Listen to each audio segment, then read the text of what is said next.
Okay, so I just got back from an employee screening of The Great Gatsby by Baz Luhrmann, and this is my review of it. So, first things first, I want to let you guys know, just to preface this review, I have not read the book, so I'm looking at this movie from a film standpoint. I have no idea. The only thing I know is basically what I looked up on Wikipedia, and based on that, the film seems like it's very faithful to the book. I looked at the brief synopsis of everything, and it seems like everything matched up, even when it comes down to the basic plot structure. Hopefully, the fans in the comments below who have read the book, if at all, if you've read the book, please let me know if that's actually if it's actually faithful to the actual story, because I don't know. I don't want to give the wrong information here. It was a pretty movie. That's one of the first things I gotta say. This movie is a pretty movie, but then again, with everything that Baz Luhrmann has done in the past, he kind of has a tendency to go over the top, flashy, and fabulous. Like, this movie was fucking pretty. And when I say pretty, I mean, I feel like a majority of the film's budget was focused on cinematography, like, alone. I mean, yeah, it had a good cast, but I feel as if the majority was just scouting out good locations to shoot on film, because one of the main centerpieces is Gatsby's huge-ass mansion that apparently he can own by... He's managed to accumulate enough money to own this giant castle of a house, and it's fucking phenomenal. Like, apparently every week he holds a party that the entire state of New York comes to, or even the entire city of New York comes to.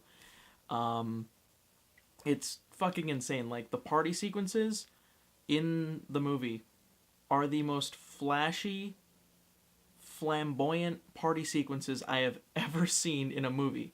And I haven't seen that many fucking party sequences, so I wouldn't be able to tell you. The acting for this movie, surprisingly good. It ranges from very good to very, very wooden. Tobey Maguire, he did an okay job, but then again, every time I saw Tobey Maguire, all I thought of was Spider-Man 3. Okay, so, yeah. Leonardo DiCaprio in the movie, he was fucking fantastic, as always. I feel like he's gonna get snubbed on another Oscar. He always gets snubbed on Oscars. I mean, he should have gotten an Oscar for fucking... for Django Unchained. I honestly am surprised he didn't, and I'm gonna be honestly shocked if he doesn't get some sort of award for The Great Gatsby, because he was really fucking good in this. He had actually a moment like in Django at the third act of the film, where he pretty much just fucking snaps on camera, and I wouldn't be surprised if that was him, like, overacting, really trying to sell that he was pissed off. Another thing I actually liked about the movie is they took quotes from the actual book itself, and, I mean, I know I haven't really read it. I know some of the quotes from the book, just off memory, but, like, I can't quote them to you, but I know them. Like, mainly the beginning of the film and the end, they took two quotes. They took the last line from the book and the first line from the book, and added them in such a way where it worked. Like, the first one is basically he's in a psychiatrist's office telling the story of Gatsby, and they use the line from the beginning of the book. And in the end is basically him finishing off his story, because he's told that when he says, he's like, oh, I don't want to talk about it, the psychiatrist is like, well, write it down. So then he basically writes The Great Gatsby. He tells the story of Gatsby and his adventures and talking to him and whatnot. And basically at the end, every now and again what they would do, and this was sort of an editing thing they did, and I was really into this. It would show him typing, and as he was typing, the words would come up, like, right here. And I'm probably doing that in editing, like, the words will come up right here. Anyway, like, the last quote, he's typing, and then as he's typing, the words came up, and as it came up, it's basically, like, there, and you can tell it was from the book. They lifted it directly from the book, put it on film.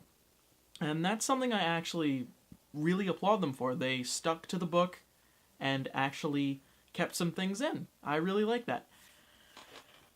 Now we get to the one thing that I fucking hated about this movie. Fucking hated. Okay.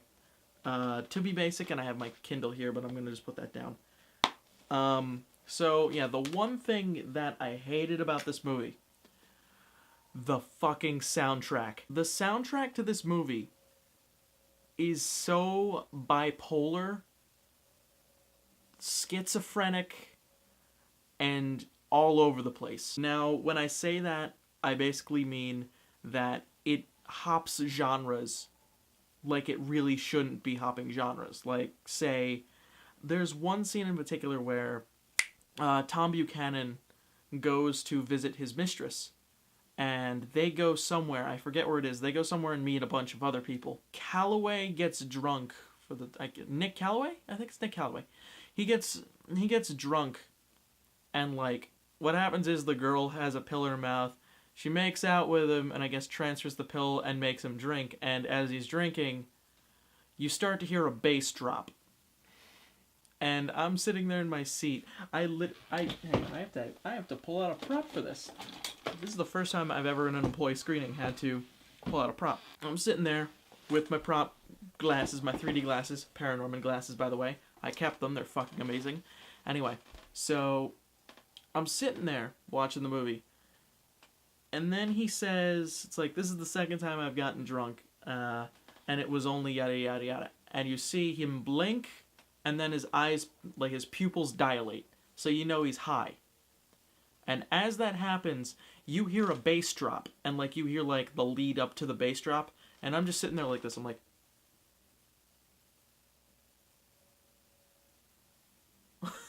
I could not fathom that in this period piece, this adaptation of classic literature by F. Scott Fitzgerald, add fucking dubstep and club music into this.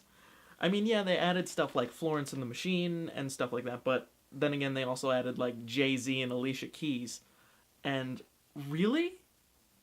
Fucking really, that's... I feel like if you're gonna do a period piece, you should stick to the genre of music. Like, if you're in the roaring 20s, you should stick to jazz. If I'm making a movie about, like, say, King Arthur, that's not Monty Python and the Holy Grail, I would want to stick with some sort of medieval orchestra, sort of, or some medieval soundtrack arrangement, something of that nature. I almost walked out because I thought, if they play Kanye West during this fucking soundtrack, I'm gonna lose my shit. Overall, I want to say that the movie itself was... I would have to say it was a good movie, but again, I probably would not want to see it again. I mean, again, I get to see these for free, so that's not really any incentive, like, for those who have to actually pay to see the movie. You guys would probably be pissed, because, I don't know, it's really just a pretty movie, but if you're like me and the soundtrack takes you out of the movie, you're not going to have that great of an experience. It's very pretty. That's really all I can add further to that. Oh my god, this is such a pretty movie. But yeah, hopefully you guys enjoyed this employee screening vlog thing. I usually do this on my Blip TV channel. That's where I post all of my videos to my website and whatnot. If you're getting this on YouTube, this is probably going to be one of the first videos that goes up on the second channel. Hopefully you enjoyed it. Let me know how you guys felt about the movie and how you feel about the book and whatnot, and if you feel it's faithful. Also, just a further note that I'm probably going to be seeing this movie again, and when I see it again, I'm going to be seeing it with friends. Hopefully we're going to get a podcast going up for Dinner Man. We're looking to make a movie-based podcast where we talk about movies pretty much like this, except in more detail. So with that said, I'll talk to you guys later. This is Smarty, signing off.